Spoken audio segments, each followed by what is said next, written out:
vive num mundo de mentira, cheio de maldade.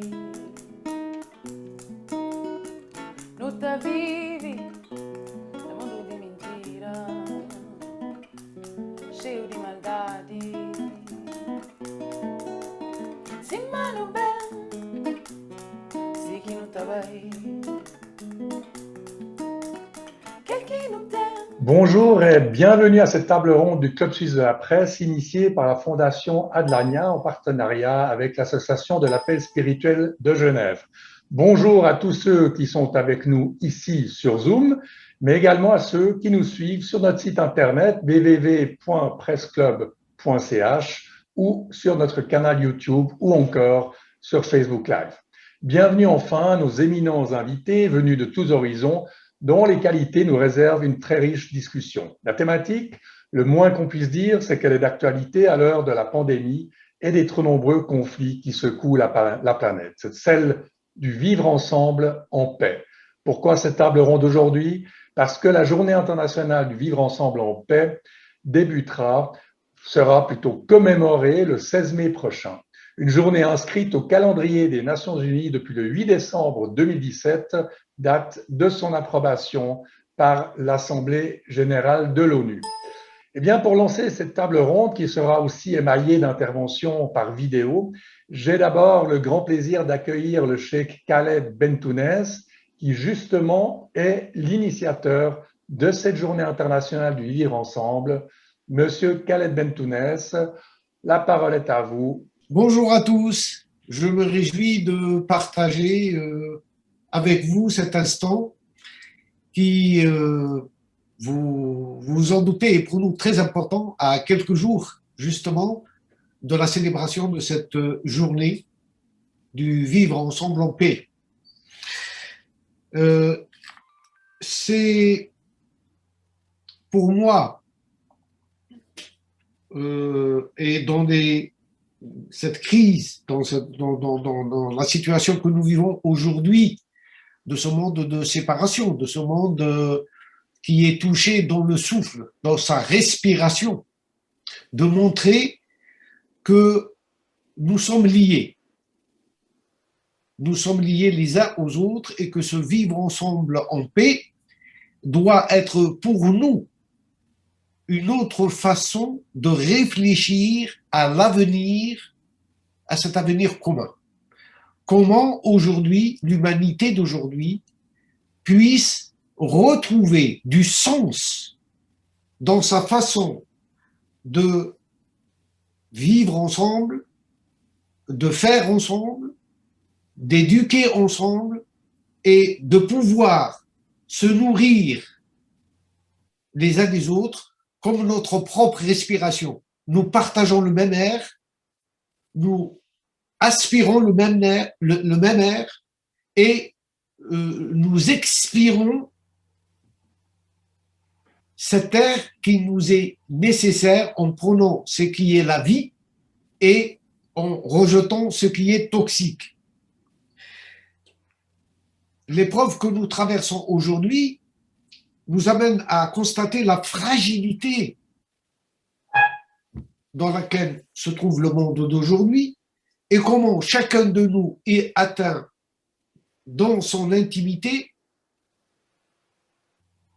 et comment les pays les plus avancés, les pays riches, ceux qui sont dotés des meilleures, je dirais, protections sanitaires, se trouvent exactement dans la même situation comme les pays les moins développés ou les pays pauvres.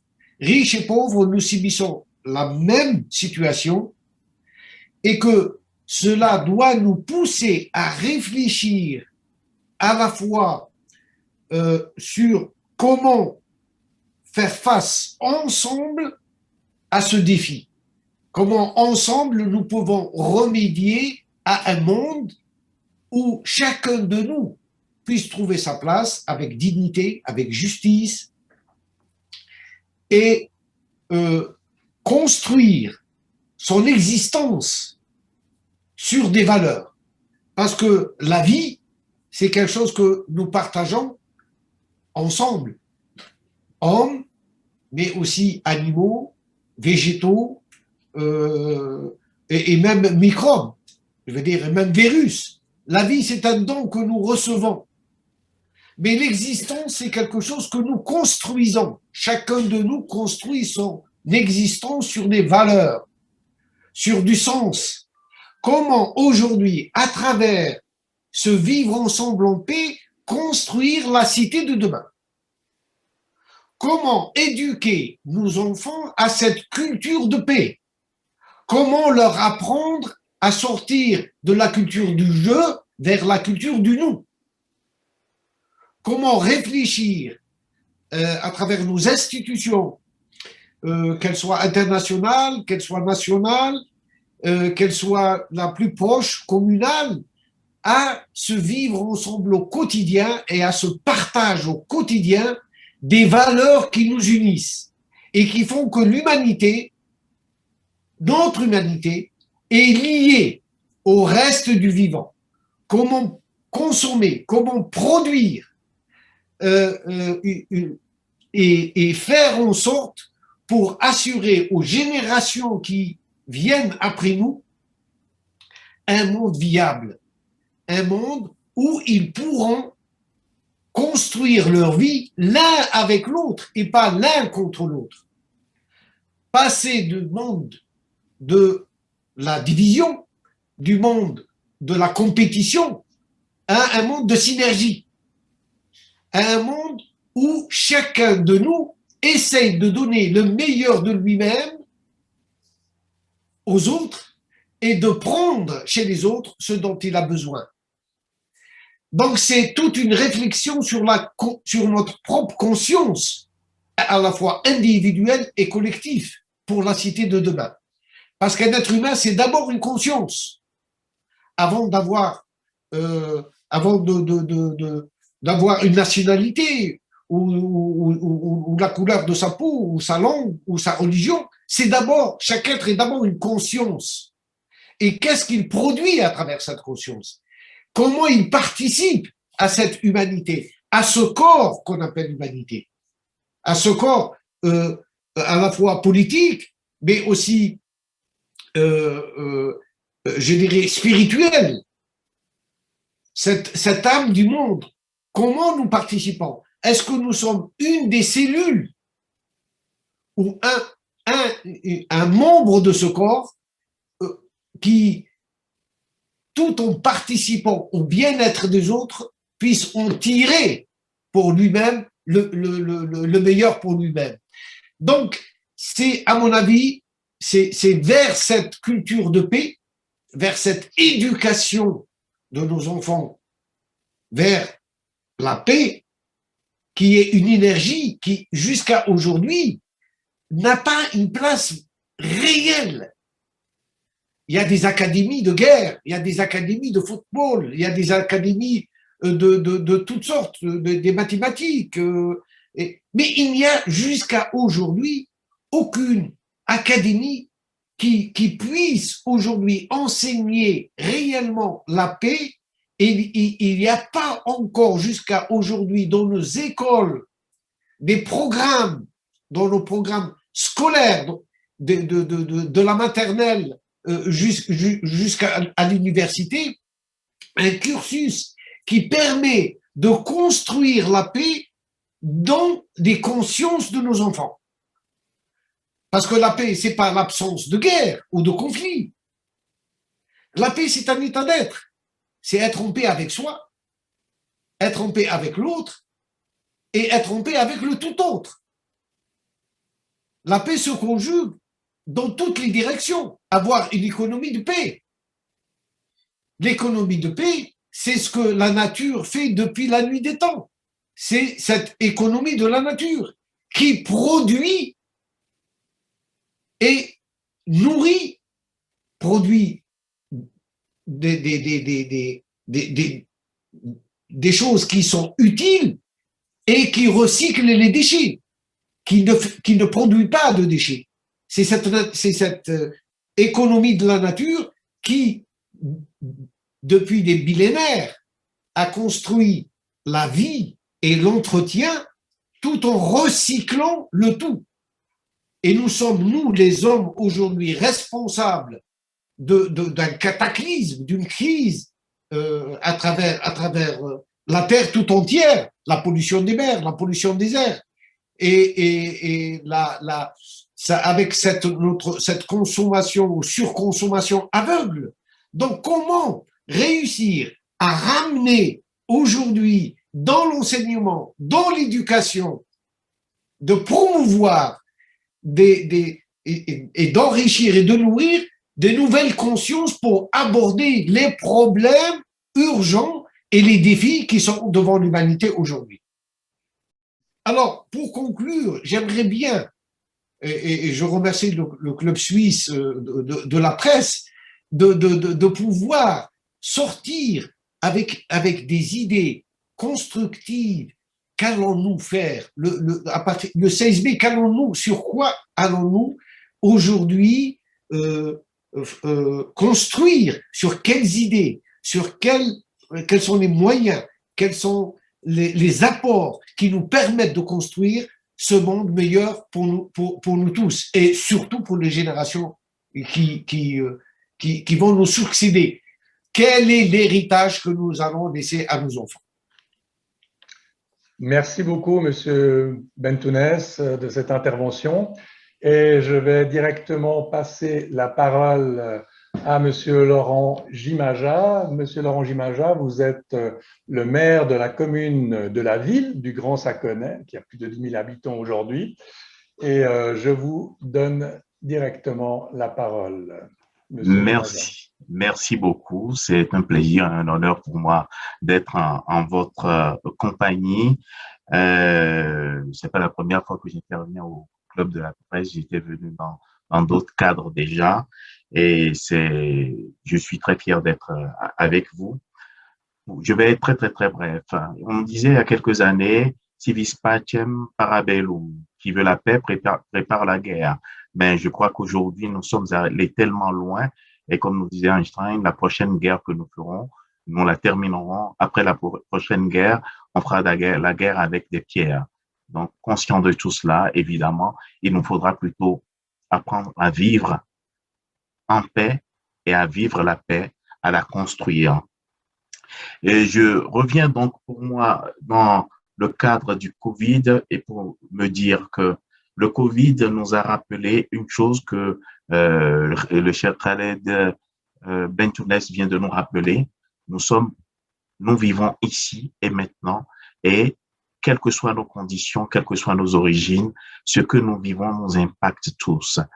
Les fléaux qui touchent les uns touchent les autres, et nous ne pouvons pas nous dire simplement c'est les pauvres que cela concerne, c'est les riches que cela concerne. Beaucoup de peur générée par ce Covid, la crainte de disparaître, bien évidemment, individuellement, et de ne plus revoir les siens, la crainte de ne pas pouvoir réaliser tous les projets qui nous tiennent à cœur, même si nous ne savons pas quels sont ces projets-là, bien évidemment. C'est juste la peur de disparaître, et surtout la peur de voir disparaître l'humanité. Nous pouvons néanmoins considérer cette pandémie comme bien que ce soit un désastre, c'est une grande opportunité qui nous a obligés tous à évoluer différemment.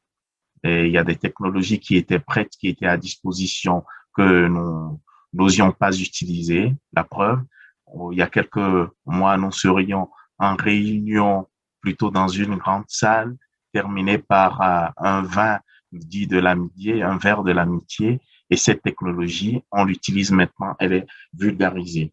C'est une chance aussi parce que cela nous a permis, en tout cas à Genève et dans toutes les communes, d'observer que des gens autour de nous vivent dans la précarité. C'est cela aussi que Covid nous a permis de voir. Et la précarité des uns n'est pas seulement leur précarité, c'est notre précarité à nous tous, car la grande chaîne que nous constituons tient sa force du maillon le plus faible, qui est donc ceux qui sont en précarité. Je ne vais pas être plus long que cela, bien que j'ai envie de m'étendre un peu sur la subsidiarité, c'est-à-dire toutes ces décisions qui nous viennent de la Confédération, descendent par le canton, toutes les mesures sanitaires qui nous rappellent que la paix n'est pas définitive. La paix, c'est comme la langue et les dents, comme on dit chez moi, dans mon pays d'origine, le Bénin. La langue et les dents sont condamnées à vivre dans la même cavité buccale, même si l'une est molle et les autres sont très dures et peuvent parfois être acérées, faire très mal. Vivre en paix, c'est aussi cela. Je vous remercie. J'aimerais bien rester avec vous plus longtemps, mais j'ai une séance tout à l'heure et c'est bien dommage parce que quand je vois toutes les personnes qui sont ici, je me dis, on pourrait parler de précarité, de toutes les personnes qui ont des difficultés sociales et autres, et de tous les pays aussi qui sont en guerre à cause de tout ceci, ou des guerres qui ont été arrêtées à cause de la pandémie. Merci beaucoup. Merci beaucoup, Monsieur Jimaja, maire du Grand Saconnet. Puisque vous l'avez souligné d'ailleurs, vous devez malheureusement nous quitter tout à l'heure. J'aimerais juste, puisque nous n'aurons pas à la fin de cette discussion pour l'heure des questions, si on veut bien, ou le temps des questions, vous adresser nos deux questions. Est-ce que vous pouvez nous dire comment le Grand Saconnet a vécu en fait cette période de pandémie? Est-ce que ça a renforcé des difficultés, attisé justement des conflits, des tensions, ou au contraire, est-ce que vous avez le sentiment que les gens étaient plutôt poussés par un esprit de solidarité? Je dirais plutôt sur ce qui est positif, l'esprit de solidarité. Dès que la pandémie a commencé, vu que les personnes précaires étaient considérées comme des personnes ayant des polymorbidités, mais aussi des personnes ayant plus de 65 ans, on a vu des jeunes se mobiliser, venir à la mairie, sinon écrire, nous croiser dans la rue et nous dire, écoutez, nous sommes prêts à aller faire des courses pour les personnes âgées. On savait que les personnes âgées avaient auparavant peur des jeunes, parce qu'on considère toujours les jeunes comme ceux qui ne comprennent pas les règles du vivre ensemble. Et là, on se rend compte que ces jeunes-là sont prêts à être solidaires, sont prêts à donner quelque chose. Et ils l'ont donné d'ailleurs. Il n'y avait pas que des scouts, il y avait beaucoup de jeunes de la commune qui nous ont montré cela.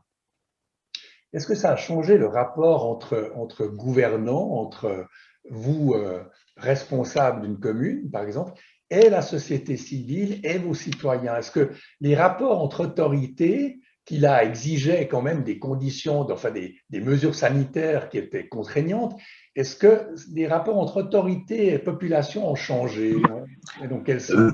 Je peux dire que la chance que nous avons dans les communes, c'est que nous sommes en contact direct avec la population et que les gens nous interpellent, nous proposent des solutions. Les rapports ont été renforcés, je dois dire, ont été renforcés. On vous propose des solutions et ces solutions, on espère que vous allez les mettre en œuvre. Et quand vous les mettez en œuvre, on revient vers vous, on vous remercie. Toutes les mesures que vous mettez en place, on vous en remercie. C'est le cas pour les courses dont je vous ai parlé. C'est le cas aussi pour plusieurs autres mesures qui ont été mises en œuvre, notamment les facilités qui ont été faites à certains commerçants, à certaines personnes dans la commune. J'avoue, et je crois que M. Rentloud, avec Rentloud en ce qui concerne Bernay, pourra mieux vous en parler puisque c'est vraiment son domaine de compétence. Toutes les communes ont essayé de faire quelque chose ensemble, mais évidemment avec le soutien du canton, parce que, comme vous le savez, il vaut mieux que nous travaillions ensemble plutôt que chacun travaille dans son précaré. Merci beaucoup, Monsieur Jimaja. Et je me tourne, si je puis dire, vers le rabbin François Garay. Bonjour. Bien, tout d'abord, merci d'avoir organisé cette réunion de ce jour. Donc, je parle au nom de l'Appel spirituel de Genève, l'association d'Appel spirituel de Genève. Et je vais me permettre simplement de rebondir sur certaines idées qui ont été avancées. D'abord, je remarque que cette journée de comment vivre ensemble en paix introduit une idée différente de certaines journées des Nations Unies, les droits de l'humain, les droits de la femme, les droits de l'enfant, où on parle de droits. Et puis là, dans la journée pour le vivre ensemble, on quitte le monde du droit pour rentrer dans le monde du devoir. Et le devoir nous amène à exprimer ou à penser la solidarité avec les autres. Et c'est peut-être une des réponses qui vient suite à l'intitulé de cette journée, c'est que nous n'avons pas uniquement des droits, mais nous avons surtout des devoirs les uns envers les autres. Mais quel genre de devoirs et quelles sont les références pour ces devoirs? Alors on peut s'étonner de l'existence d'une association spirituelle qui, en plus, a été créée par une grande majorité de religieux, entre guillemets, c'est-à-dire de personnes responsables de communautés religieuses. Mais en fait, il y a une différence entre la religion et la spiritualité qui est brièvement la suivante. Une religion, c'est une spiritualité, c'est une forme de spiritualité, mais c'est aussi un cadre relationnel, un cadre rituel et un cadre de pensée. Et la spiritualité, c'est c'est prendre de ce cadre ce qui peut convenir à soi et aux autres, et sortir de ce cadre pour rentrer dans une interaction avec les autres qui vont également sortir de leur cadre pour rentrer en interaction avec moi. Il y a un penseur juif qui a dit « Commencer par soi-même, mais ne pas finir par soi-même, s'inclure soi-même sans exclure les autres. » Eh bien, ceci peut être atteint lorsque l'on conçoit que l'on a des devoirs et lorsque l'on sort un petit peu du monde de la matérialité pour entrer dans celui de la spiritualité, ou disons, plus généralement, de la pensée qui s'appuie quelquefois sur des systèmes religieux, mais qui peut aussi s'appuyer d'autres fois sur des systèmes de pensée qui l'amènent ainsi à progresser et à envisager l'autre.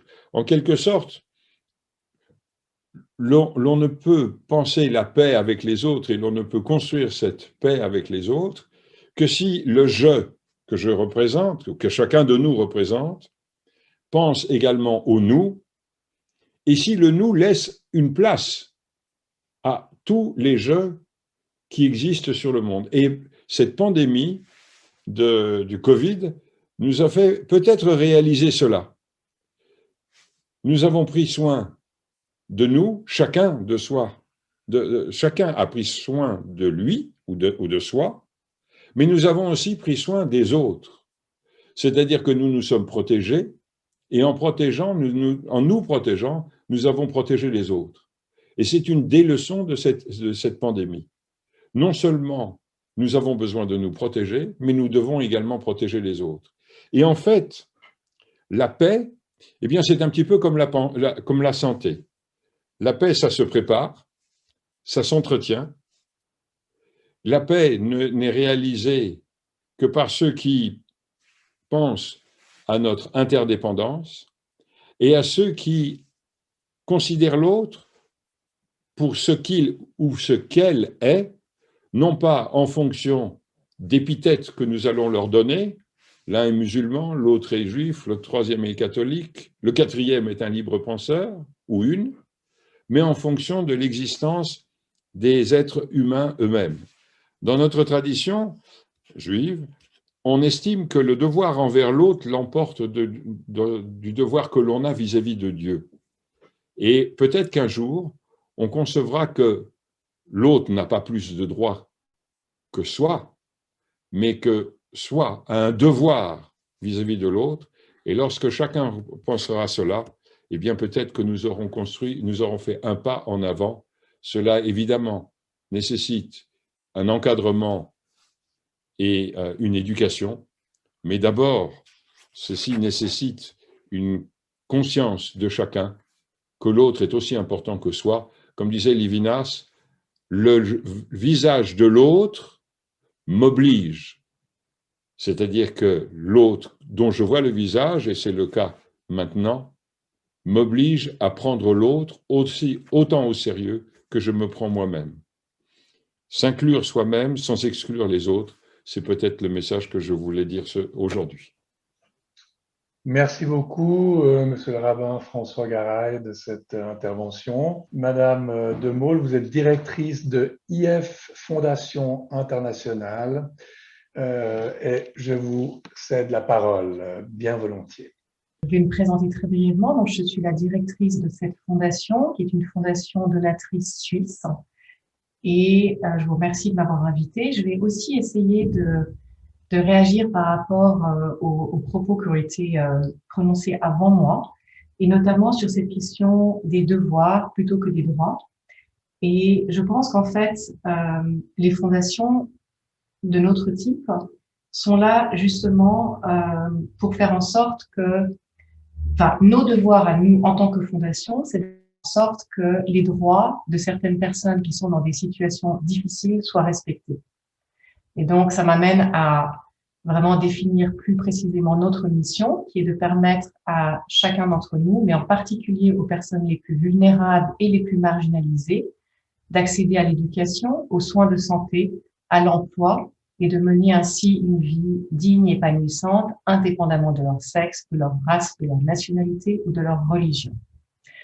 Bien évidemment, notre fondation est dirigée par des valeurs que je vais très brièvement citer. Et donc, ces valeurs sont une égalité de chance pour chacun d'entre nous, l'avancement de la cause des femmes, ou disons du respect des femmes, du droit des femmes, les droits humains en général et un certain nombre de valeurs chrétiennes. Maintenant, on m'a demandé de présenter très brièvement un projet soutenu par notre fondation pour montrer en fait l'alignement entre nos valeurs et un partenaire choisi. Donc, on a énormément de projets, on en a je crois 45 en ce moment, et j'ai choisi un projet dédié aux jeunes filles en éducation secondaire et aux femmes qui se passe au Kenya. Pourquoi j'ai choisi ce projet ? Parce qu'il lutte contre tous les obstacles auxquels sont confrontées ces jeunes filles dans leur communauté pour poursuivre leur éducation. Ce sont des obstacles qui sont économiques, culturels, et je vais vous expliquer en fait comment ce projet ou cette organisation qui s'appelle Action Aid Kenya travaille pour favoriser la scolarisation ou la poursuite de scolarisation de ces jeunes filles au Kenya et leur protection.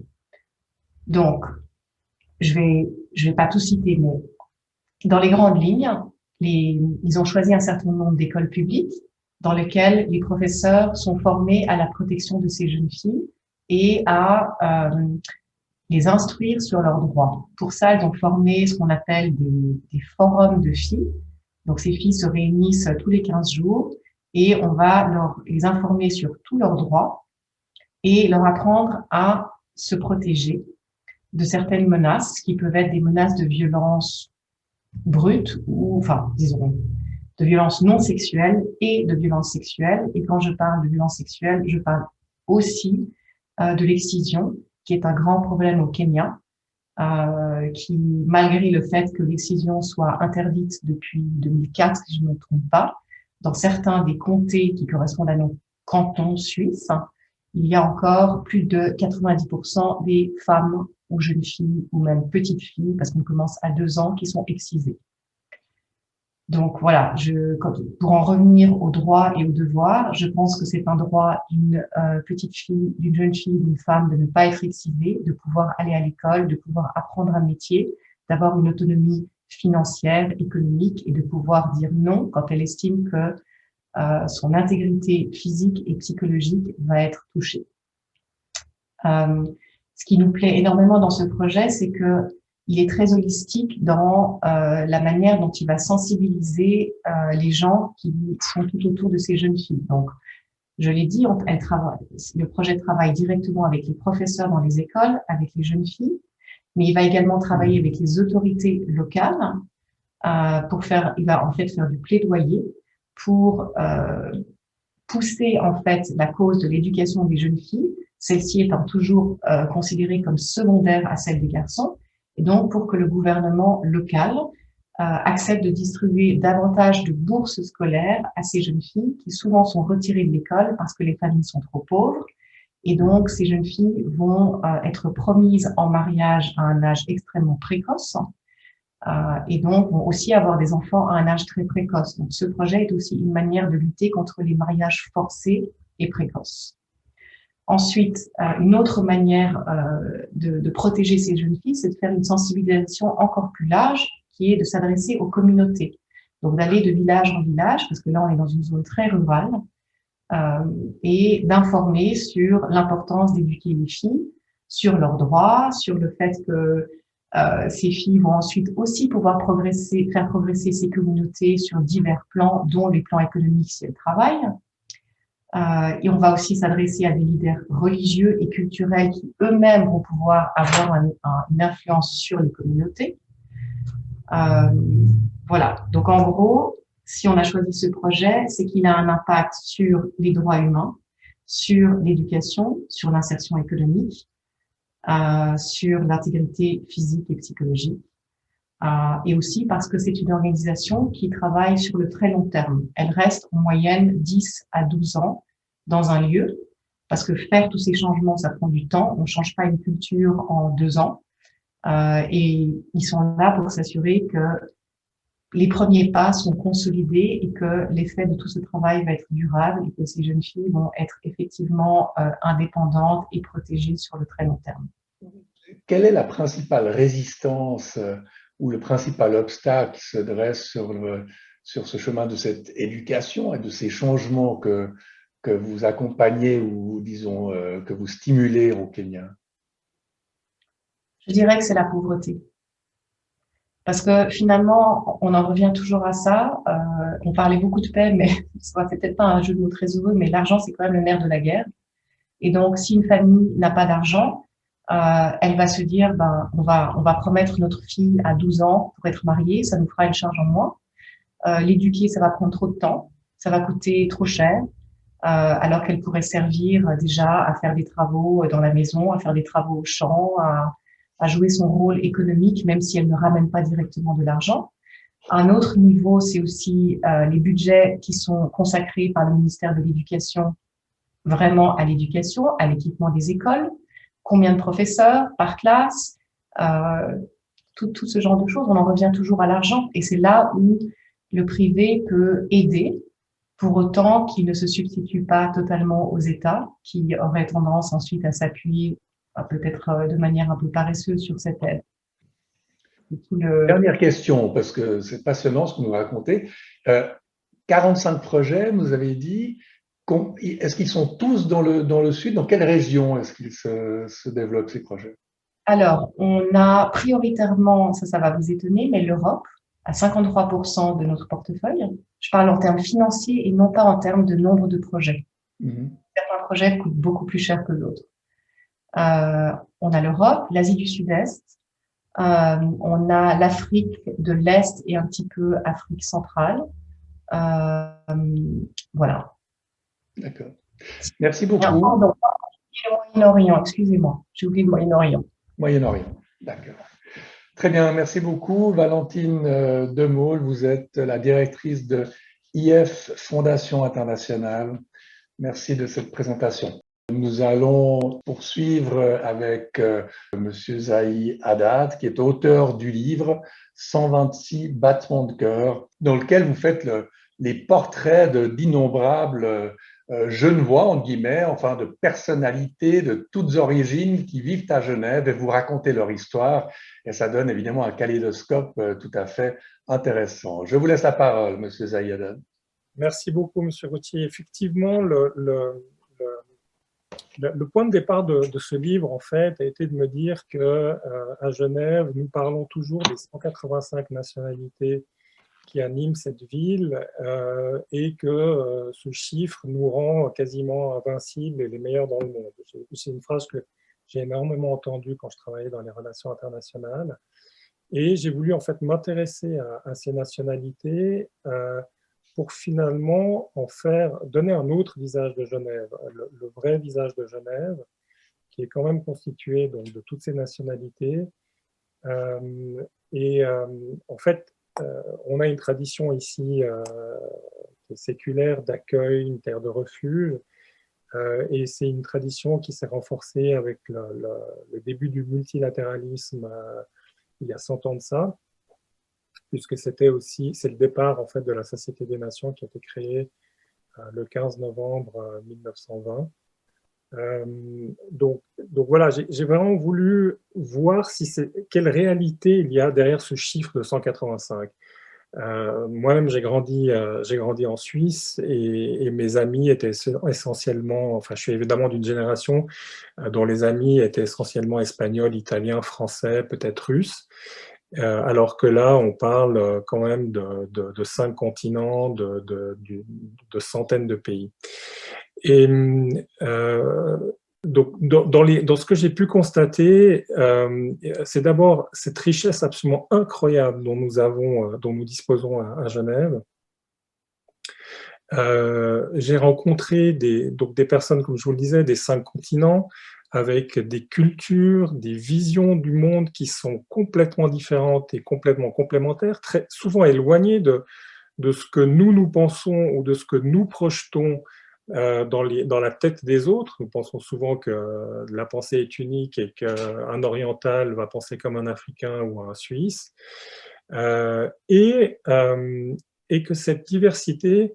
Il y a un autre point qui est absolument extraordinaire, c'est de voir que toutes ces personnes, soit sont nées à Genève, soit ont immigré à Genève, avec souvent la volonté de venir ici comme étant le seul endroit au monde où ils pouvaient réaliser leur projet. Pourquoi? Parce que nous avons la Genève internationale, donc une place qui est dédiée à la santé, à la paix, aux nouvelles technologies, aux droits humains, aux droits humanitaires. Nous avons aussi un système bancaire et financier très important qui rayonne en Europe, donc qui peut aider à financer ces projets-là. Nous avons également un marché des biens, des matières premières qui est aussi très important et qu'on oublie, ainsi qu'une place artistique et culturelle également souvent oubliée. Donc il y a cet ensemble de choses qui attirent et qui permet à ces gens de venir, de construire un projet qui part de Genève et qui rayonne dans le monde. Et puis, dernière constatation, en fait, c'est de voir toutes les thématiques que j'ai pu aborder avec ces gens. Donc des thématiques très classiques, entre guillemets, qui parlent d'éducation, de droits humains, de nouveau de santé. Et puis des thématiques plus nouvelles. Quand je demandais à chacun quel était son domaine d'activité, j'en ai noté 2 qui sont assez étonnants. C'est la chimie sociale et la santé émotionnelle. Je pense que ces 2 domaines, on parlait de spiritualité tout à l'heure, le rabbin Garay parlait de cela. Je crois que c'est très important aujourd'hui de se reconnecter à tellement de choses, à commencer par la nature et à soi-même. Je vais y revenir. Et en fait, donc, ces 2 thématiques sont aussi inscrites dans le besoin de changement. On a beaucoup parlé de Covid, de la période de Covid, de ce qui va venir après. Et toutes ces personnes-là sont inscrites dans le changement, dans la volonté d'apporter quelque chose de nouveau, de meilleur, de plus satisfaisant pour tout le monde, quel que soit le secteur d'activité. Et donc effectivement, je pense que dans une société que je juge personnellement assez violente, même en Suisse, parce qu'on a une organisation, une structure qui sont parfois répressives, qui sont difficiles avec lesquelles il est difficile de dialoguer. Et elle est violente aussi pour la plupart des 126 dont je parle dans le livre. Certains sont venus ici comme réfugiés politiques, d'autres réfugiés économiques, d'autres ont subi une crise qui les a menés ici. Donc on est dans une société très violente et ce que je vois vraiment, c'est ce besoin absolu aujourd'hui de se reconnecter de retrouver du sens à ce que nous faisons. Je pense aller assez loin en disant que notre société doit vraiment changer fondamentalement. C'est l'intervention qui a été préenregistrée à part. Elle est enseignante à l'Université catholique du Rwanda et c'est un enregistrement qui a été fait tout récemment. On peut y aller avec Sœur Donata. Le moteur qui m'a poussé à m'occuper de la population rwandaise après le génocide, c'était que j'étais à ce moment-là à l'extérieur du Rwanda. J'étais en Suisse en train de faire les études au moment du génocide. Alors, je me suis sentie comme interpellée à faire quelque chose une fois de retour au Rwanda parce que je me voyais cachée pour une raison quelconque que je dois accomplir. Je me suis dit, pour donner l'humanité à une personne, parce que toutes ces personnes, comme je disais, je les voyais perdre leur dignité humaine, leur humanité. Alors je disais, pour leur donner l'humanité, c'est leur redonner le respect. Donc respecter ces personnes. Il y en a, donc il y a des rescapés du génocide qui doivent cette restauration, donc restauration de leur dignité, leur donner le respect qu'ils devaient, et puis aussi restaurer ceux-là qui ont commis le génocide. C'était ça, cette spécialité que ils avaient besoin d'être restaurés aussi pour redevenir des personnes humaines qui se respectent pour qu'ils puissent respecter les autres. Alors, c'est ainsi que j'ai pensé à l'éducation, aux valeurs de la paix. Et la spiritualité qui, pour moi, ce n'est pas la religion, c'est différent de la religion. La spiritualité, c'est cet aspect de voir ce qui est bien, de voir ce qui est grand, d'arriver à distinguer le bien du mal et à poursuivre le bien sans tenir compte des origines. Donc, ça ne tient pas compte des origines, ça ne tient pas compte des religions. C'est une valeur humaine. Oui, il faut vivre ensemble en paix. Je pense que c'est l'objectif de tout être humain. Je pense que quand nous sommes créés, c'est ça l'objectif. Il faut que nous vivions ensemble, quelles que soient les origines, quelles que soient les orientations. Rien que soit ne peut nous empêcher de vivre ensemble. Il faut qu'il y ait des gens qui sensibilisent les autres et ce sera possible quand beaucoup de personnes dans le monde entier auront compris que le vivre ensemble, c'est le nœud de leur bonheur. Il faut chercher une solution qui nous donne à tous la paix. Et c'est le vivre ensemble. Voilà, c'était donc le témoignage de Sœur Donata, enseignante à l'Université catholique du Rwanda. Témoignage touchant, puissant.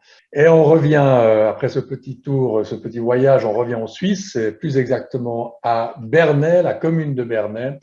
Et nous recevons Monsieur Patrick Renlund, qui est chef du service des affaires sociales. Monsieur Renlund, c'est à vous.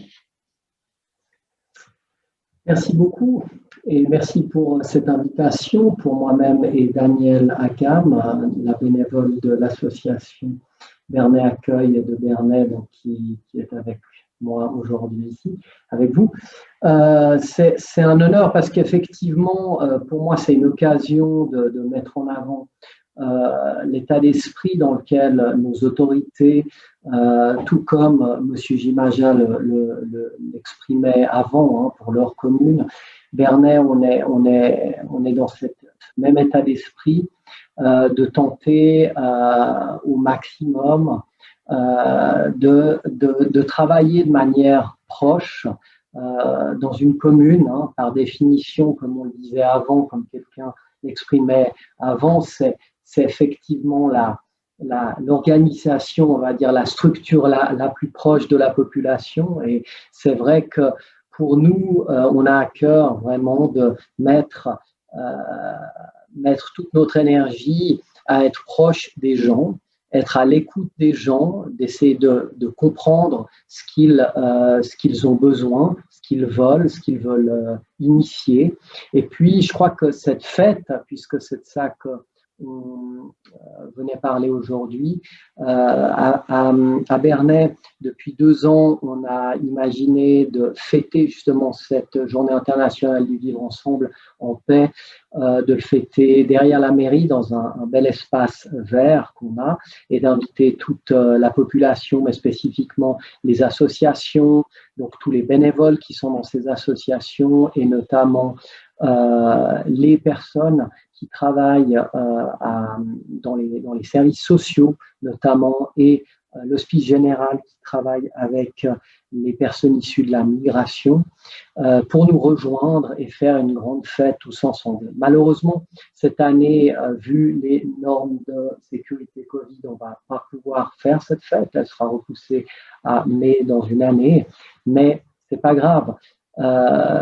C'est ce que je peux dire justement pour Bernay. Je crois que nous, on est là vraiment pour saisir la moindre opportunité qui serait donnée par des événements, des occasions diverses et variées, internationales si jamais, mais surtout proposées par la population et par nos associations qui font Bernay, en fait, qui font des activités, qui font des propositions et qui justement donnent l'exemple, en fait. Donc, moi, c'est ça qu'on discutait avec Daniel dernièrement. Je crois que ce qui est vraiment pour moi à l'honneur dans un tel moment, c'est la force conjuguée d'une commune et donc de ses services et de citoyens bénévoles qui s'impliquent, qui montrent le chemin, qui montrent l'exemple, qui montrent ce que finalement ils ont envie de vivre ensemble dans cette commune. Je crois qu'il faut rappeler ces simples choses et ces fondamentaux qui font ce qu'on est, aussi l'humain, c'est-à-dire qu'on est bien obligé, effectivement, on n'est pas des surhumains, des surhommes, etc., ou des surfemmes, mais je crois que voilà, on est là avec nos faiblesses et on a nos difficultés, nos peurs, et je crois qu'on les dépasse quand effectivement on se donne la main et on crée des événements comme ça. Et après, c'est marrant parce que j'en parlais avec Daniel l'autre jour, je disais, mais c'est fou quand on met le pied là-dedans, on prend l'habitude. En fait, c'est d'une simplicité comme bonjour. Oui, c'est très simple, mais en fait, ce qui n'est pas simple, c'est de faire le pas, et c'est d'avoir pris l'habitude de faire le pas, d'aller vers l'autre et de créer ces choses. Et après, ça devient mais que du bonheur, en fait. Très bien, merci beaucoup pour ce témoignage. Je donne la parole cette fois à Madame Danielle Akam, qui est membre du comité de l'association Bernay Accueil pour l'intégration et l'accueil des personnes migrantes. Voilà, alors on a entendu le message de Monsieur Renlund, le chef service d'intégration à Bernay. Comment est-ce que vous voyez ça? Est-ce que vous êtes vraiment toujours à l'unisson? Comment ça se passe de votre côté, vu de chez vous? Alors, au niveau de l'historique par rapport à cette association Bernay Accueil, il faut savoir que ça part de l'impulsion et de l'initiative de la commune de Bernay et de l'Hospice général. Donc, il y a à peu près 4 ans, donc ça a été de leur initiative parce que nous avons plusieurs résidents migrants qui habitent sur notre commune dans un foyer d'accueil. Et puis, c'est vraiment ensemble. Il y a eu une réponse citoyenne très forte quand la commune a initié ce projet. Et il y a eu une réponse très forte au niveau de la commune de Bernay. Il y a à peu près une centaine de bénévoles, de personnes qui ont répondu à cet appel. Et voilà, l'association s'est constituée avec, pour action, si je puis dire, plutôt organiser des événements pour ces personnes issues de la migration. c'est-à-dire des sorties, des excursions, des moments de fête, des rencontres aussi partagées, et puis des rencontres autour de jeux de société, de soutien aux Français, voilà. Donc c'est une association qui œuvre plutôt dans cette direction-là. En d'étroite collaboration avec les assistants sociaux de l'Hospice Général qui sont au foyer, directement au foyer. Très bien, merci. Voilà, ça devient plus concret aussi. L'autre thématique, c'est les jeunes. Une thématique qui est venue plus tard. Beaucoup de prise de conscience autour de la jeunesse. Et je ne vous cache pas qu'en 2021, il y a un énorme élan et des projets qui sont lancés pour les jeunes en rupture, essentiellement parce que… On a vu en effet que c'est un problème de jeunes qui se retrouvent au niveau évidemment du canton, du monde entier en réalité, mais c'est vrai que les jeunes sont particulièrement éprouvés, ont été particulièrement éprouvés par cette crise. Et pour venir à Madame Akam, juste rapide question, vous vous occupez principalement des migrants, n'est-ce pas, vous êtes une association pour soutenir les migrants. Est-ce que le sentiment d'isolement des migrants a été encore plus important pendant cette période-là et comment vous avez pu gérer cela? Oui, bien sûr, de toute évidence. Donc, nous avions des retours réguliers de l'assistance sociale qui œuvre dans le foyer. Effectivement, nos rencontres n'ont pas été aussi fréquentes que précédemment. Le lien fort qu'on a pu encore maintenir, enfin disons l'activité forte qu'on a pu encore maintenir, c'est que nous récupérons des vélos qui peuvent être encore utilisés, peuvent être remis en état. Et c'est ça qui a gardé vraiment le lien. Donc, le fait de récupérer des vélos, d'avoir dans notre comité nos bénévoles, des personnes qui les remettent en état, et puis de demander aux migrants effectivement de venir les chercher, ça crée de nouveau cette dynamique, si je puis dire, de montrer qu'on est là encore. Et ça a été très apprécié. Merci beaucoup de ce témoignage. Et je reviens à un niveau peut-être un peu plus global maintenant avec M. Khaled Bentounès.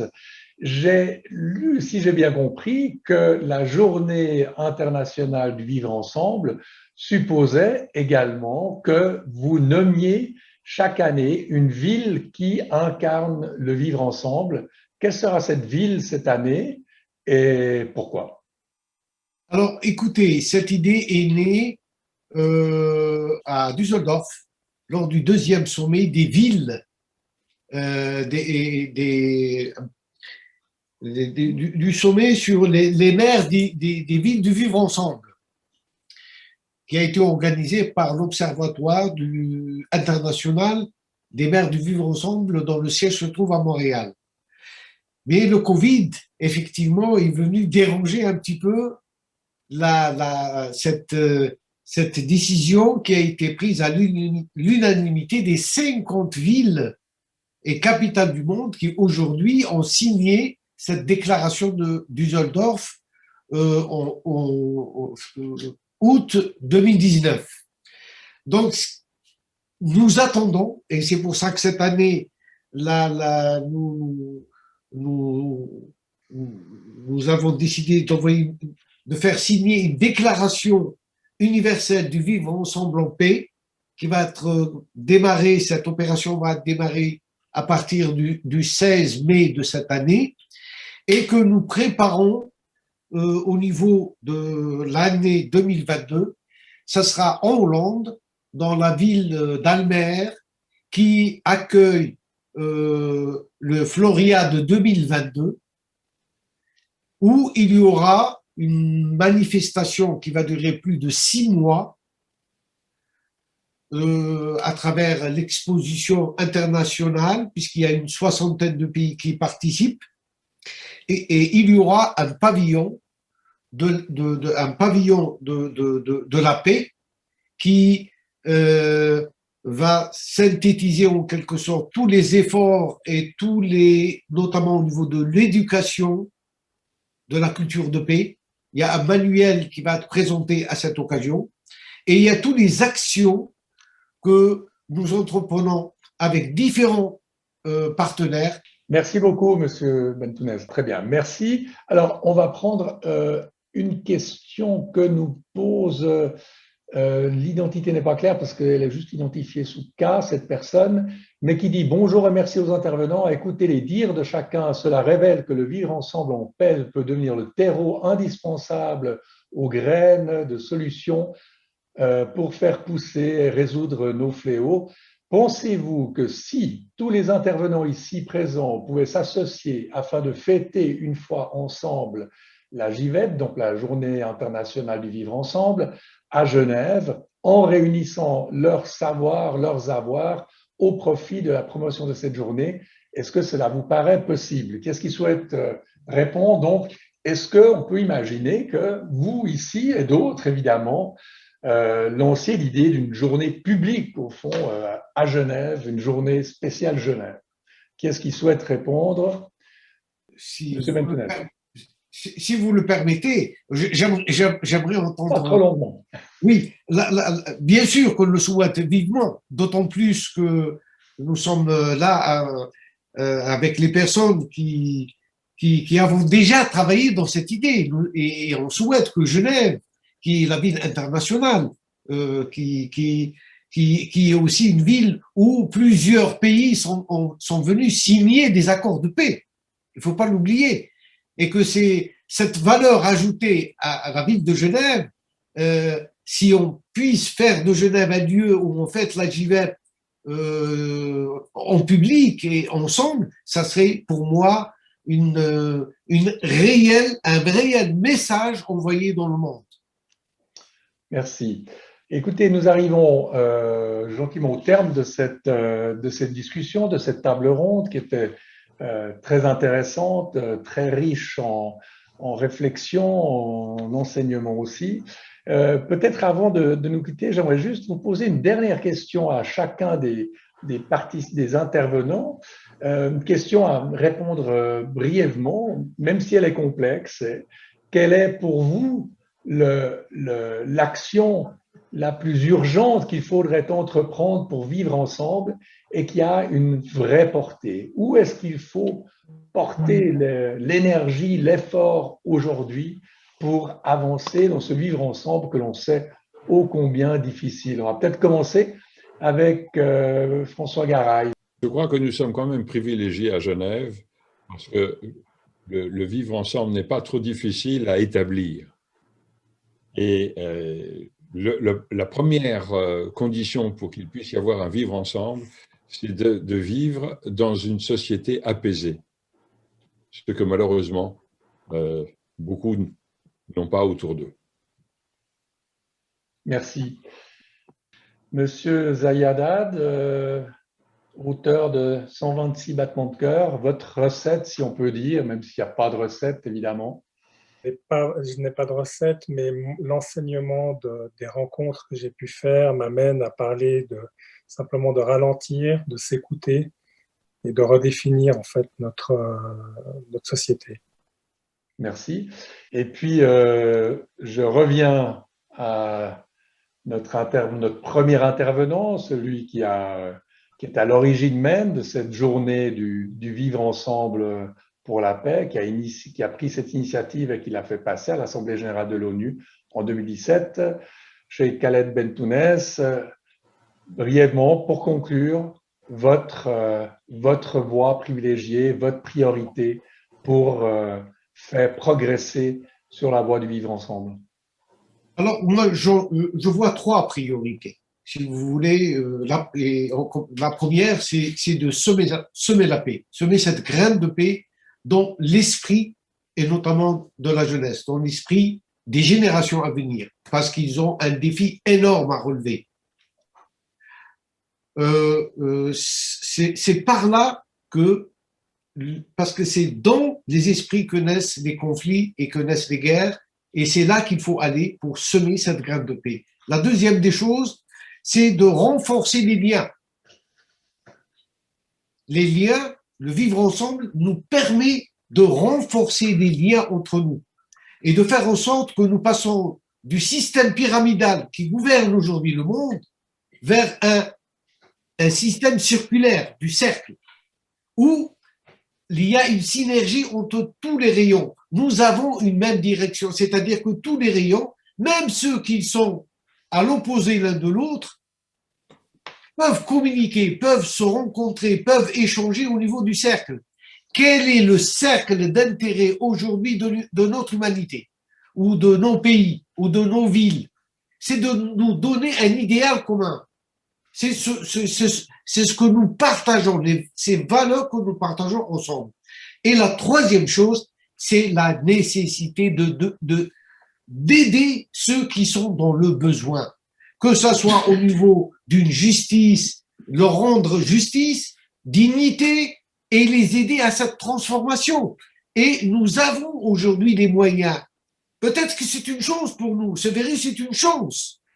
Donc, prenons cette chance et donnons une profonde réflexion et commençons par l'éducation.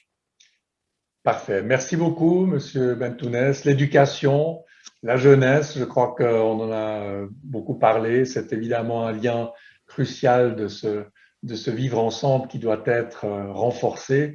Je vous remercie à toutes et à tous pour toutes ces réflexions, pour ces idées, pour avoir apporté vos expériences et vos connaissances aussi à cette table ronde. C'était très intéressant. Merci à tous ceux qui nous ont suivis aussi, alors ici sur Zoom, mais également sur YouTube, où j'ai vu qu'il y avait d'innombrables personnes qui nous suivaient, ainsi que sur Facebook Live. Et voilà, je vous souhaite une excellente journée du Vivre Ensemble. Je rappelle, c'est le 16 mai, Vivre Ensemble pour la paix.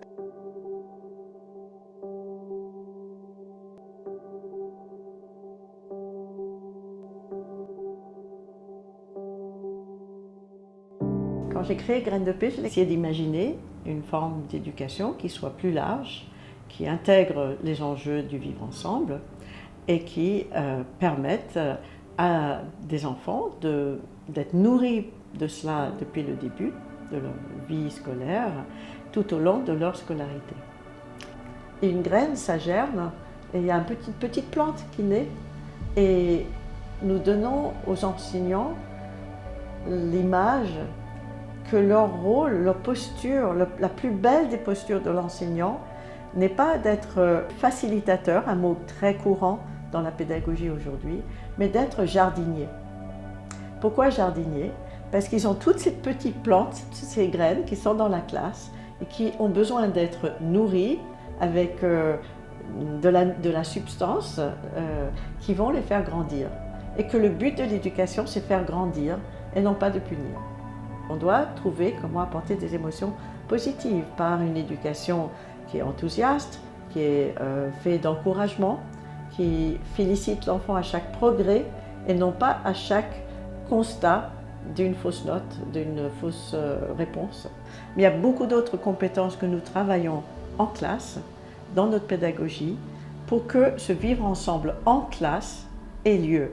Et s'il a lieu en classe, alors il peut avoir lieu dans la vie. Alors par exemple, pour enseigner les compétences émotionnelles, c'est avec une exposition qui s'appelle Léon et ses émotions. Et l'élève donc va regarder des panneaux où il y a une émotion d'exprimer et il va essayer de réfléchir quel est le degré d'intensité de cette émotion. Et ensuite, on va tourner le panneau et on va essayer de comprendre, on va demander à l'élève qu'est-ce qu'il propose pour aider Léon. Comment il va aider Léon à se calmer? Parce qu'en fait, c'est ça le but, c'est que l'enfant puisse découvrir que ces émotions peuvent arriver, mais qu'on doit aussi aider les autres à les apaiser. Donc, ils vont apprendre que pour aider Léon, ils doivent d'abord comprendre son besoin émotionnel. Et à partir de là, ils peuvent proposer des solutions. Les solutions sont donc basées sur quelque chose de réel. C'est une manière de construire des attitudes, des réflexes de paix. On utilise des méthodes pédagogiques où les élèves travaillent en petits groupes, ou en cercle, ou en demi-cercle. Nous mettons les enfants face l'un à l'autre. Nous faisons qu'ils se parlent. Nous avons une pédagogie par le dialogue. Qui dit dialogue dit écoute. Qui dit écoute et dialogue dit paix. C'est-à-dire, pour vivre ensemble, on doit savoir écouter avec empathie, avec respect, et on doit pouvoir s'exprimer, ne pas être intimidé par cette expression. En apprenant ça dès le plus jeune âge, c'est-à-dire dès 4 ans, à écouter et dialoguer ce que disent les camarades, nous construisons un vivre ensemble harmonieux. Genève est un lieu idéal pour travailler le vivre ensemble en paix. Mais c'est parce que je crois que statistiquement, 80% des élèves sont étrangers. Alors certains de ces élèves ont des parents qui travaillent dans des institutions internationales ou qui travaillent dans une ambassade, mais il y a d'autres élèves qui sont des élèves de type migrant, qui ont suivi leurs parents dans la migration. Donc ce vivre ensemble se pratique tous les jours, qu'on le veuille ou pas, en classe. Et s'il se pratique en classe, comment faire pour qu'il soit harmonieux? Parce que vivre ensemble, c'est une chose, vivre ensemble en harmonie, c'est déjà autre chose.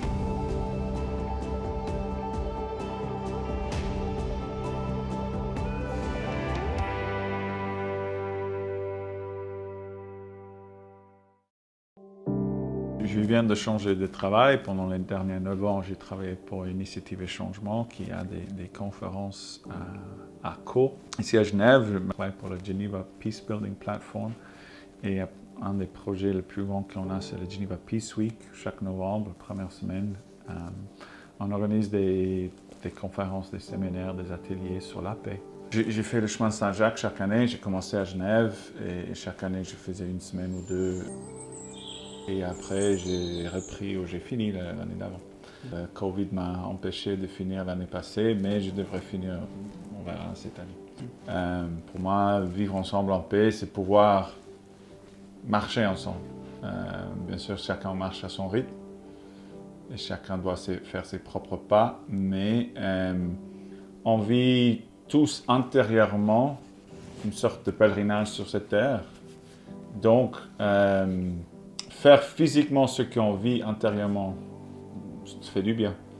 Quand tu marches ensemble, tu reconnais plus facilement l'autre comme frère ou comme de la même tribu, parce qu'on va vers la même direction. Et je crois qu'en tant qu'humanité, on va tous dans la même direction, en recherche de la joie, en recherche de sens, en recherche de communauté.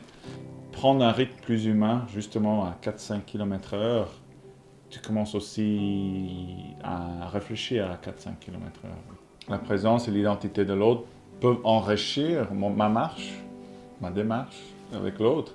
Chacun aussi est vu dans une certaine égalité. Tu ne vois plus les titres, on est tous marcheurs, on est tous pèlerins, on pue tous de la même transpiration. Et donc, c'est plus facilement de reconnaître l'élément de toi-même dans l'autre. Quand tu commences ta journée, tu vois la distance que tu veux faire, ça semble impossible. Et en fait, en marchant, tu fais l'expérience qui est en fait l'impossible et en fait fait de beaucoup de petits pas du possible.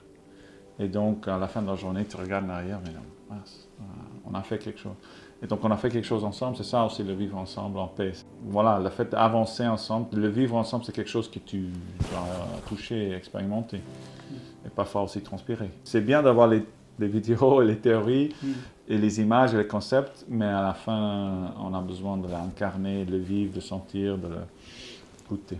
Justement, soit dans le Geneva Peace Week, soit à Co, les gens sont descendus, répartis avec une expérience. Ah, c'est possible. Toutes ces cultures étaient ensemble. Ah, c'est possible. Ils ont réussi là-bas. Parfois, il faut pas seulement le concept, mais le toucher, justement, avoir fait cette expérience. Je crois que les gens ont senti, ah, c'était possible de vivre ensemble en paix. C'est pas une utopie, mais c'est plutôt comme une salle de gym. J'ai été pour exercer mes muscles de vivre ensemble avec d'autres cultures. Donc, je demande à chacun de voir où est-ce que je veux exercer, augmenter un petit plus mes muscles, de vivre ensemble avec quelqu'un qui, pour moi, ne serait pas évident. Avec qui c'est difficile aussi chez moi, dans ma famille, dans mon travail. Il y a certainement quelqu'un aussi dans ton entourage avec qui ça coûte un peu plus de vivre ensemble en paix. Justement, comment marcher dans les baskets de quelqu'un d'autre. Il y a certains jours où j'ai fait certains pas sont plus petits, ou peut-être ça me semble que je vais même en arrière, mais l'important c'est de continuer à marcher, de se relever quand on tombe.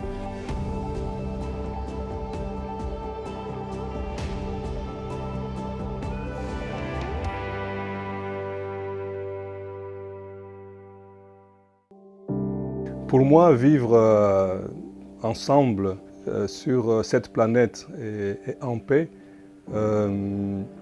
ça veut dire qu'on connaît l'autre. Ça ne se passe pas toujours comme ça.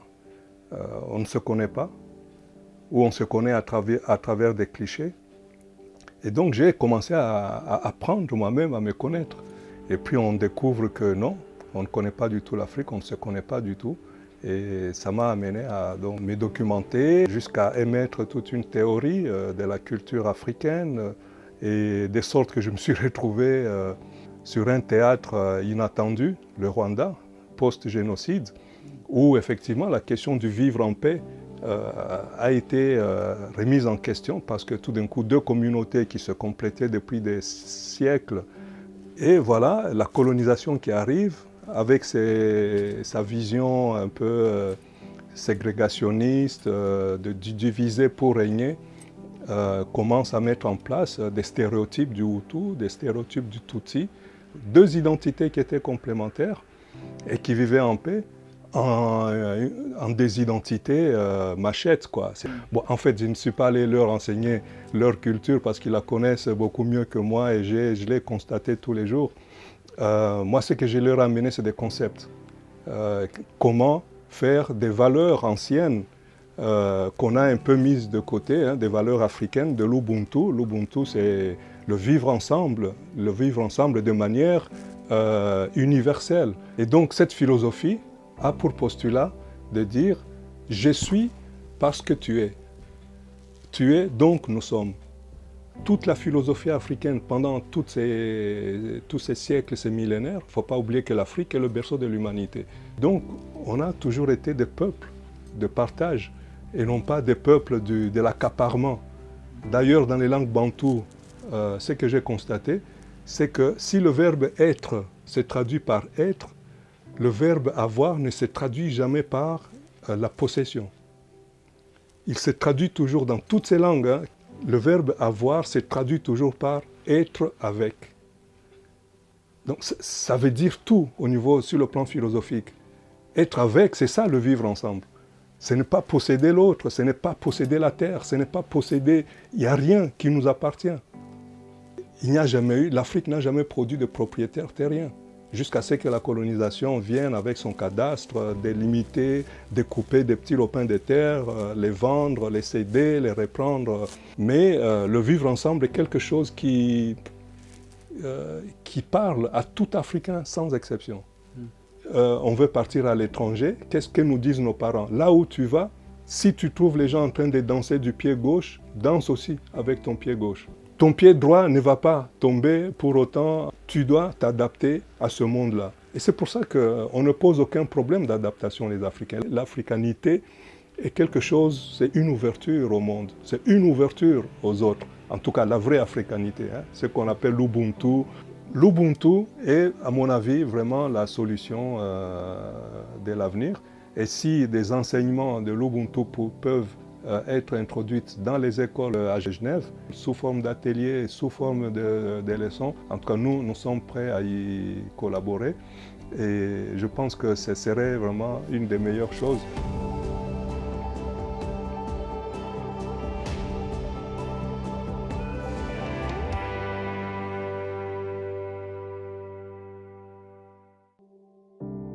Ils m'ont dit dans un entretien d'embauche, madame, avec votre association, vous n'allez jamais trouver un travail.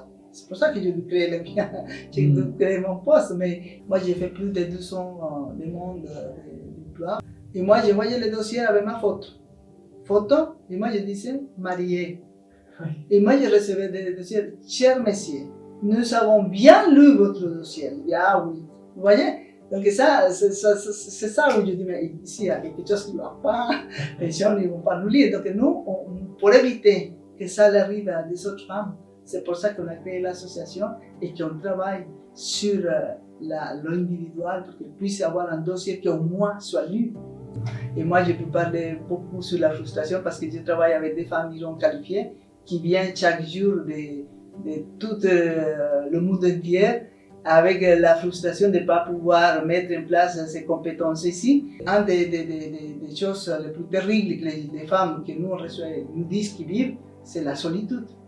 Quand ils sont tout seuls à la maison, ils sont en train de résoudre sa situation tout seuls. On ne peut pas vivre en paix si on n'est pas en paix avec nous-mêmes, et si nous on est frustrés, et si on ne trouve pas le geste de solidarité. Le geste de solidarité, c'était un bonjour. C'est un bonjour dans l'ascenseur, par exemple. Bonjour madame, on dit, ah bah, on a regardé, elle a vu que j'existe. Donc c'est important que les gens se sentent valorisés ce qu'ils disent. C'est pas seulement l'écouter, mais valoriser la paix et la vivre ensemble. Cet effet de petits gestes. Pour moi, cette vivre en paix, c'est ça. C'est dans un espace dans lequel tout le monde est d'égal face à l'emploi. Parce que si on a d'égalité de chances, on a une motivation à avancer et à participer. Deuxième entretien avec l'équipe. Ah, mais c'est super. Non, ça veut dire que ça a marché. Oui. Ah, super. Je suis très contente. Tu le mérites. C'est pas nous, c'est toi qui avais. On a en moyenne 500, 600 femmes par année. On a eu pendant les 14 ans d'existence, on a eu 131 nationalités différentes. Chaque personne a son propre histoire, chaque personne a son propre situation différente par rapport à l'âge, par rapport au pays qu'elle vient, l'expérience qu'elle a eue, pourquoi elle est venue, différent. C'est ça notre réussite, que nous on a appris à vivre avec chaque femme en faisant un travail pour toutes. Au moins, on a pu mettre un visage à toutes les compétences qui actuellement, à ce moment-là, étaient jetées. Les gens ne savaient pas toutes les richesses. La Suisse, elle est super pour garder l'argent du monde entier, mais pour gaspiller les compétences. J'ai des expériences, j'ai rencontré une femme, et quand je lui dis ce que je faisais, il m'a dit, mais ah bon, il y a des femmes comme ça. Elle avait l'idée que toutes les femmes migrantes étaient des femmes de ménage. Et quand je lui parlais, je lui dis, je travaille avec des femmes migrantes qualifiées. Et tout de suite, elle m'a dit, ah oui, ma femme de ménage. Il m'a parlé de sa femme de ménage. C'est des gens qui vivent notre réalité. Ils ne savent pas ce qui passe à Genève.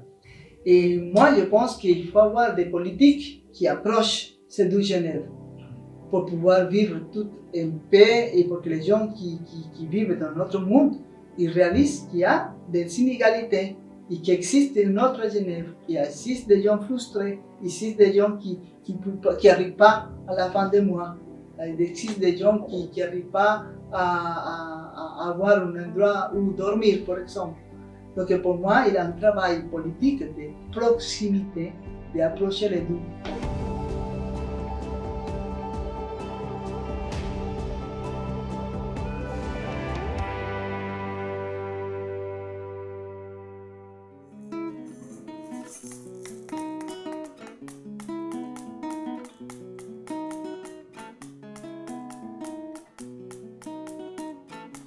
Vive num mundo de mentira, cheio de maldade. Luta vive num mundo de mentira, cheio de maldade.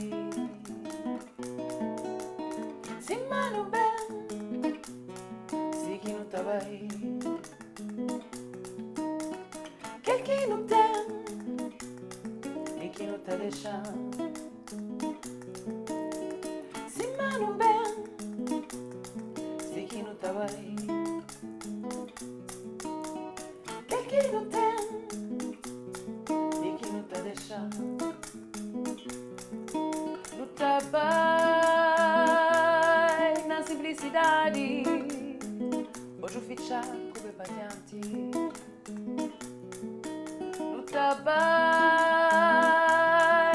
simplicidade, hoje o fichar come patienti. Minha irmã, a nós é tudo que é. Ajuda companheiro, vive na paz e harmonia. Mundo é nós, filosofia. Minha irmã, a nós é tudo que é. Companheiro, vive na paz e harmonia. Mundo é nós, filosofia.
viaggiare due patienti. A nós é tudo que ele me ajuda companheiro, não vive na paz e harmonia, mundo é nós, filosofia. Meu irmão, a nós é tudo que ele me ajuda companheiro, não vive na paz e harmonia.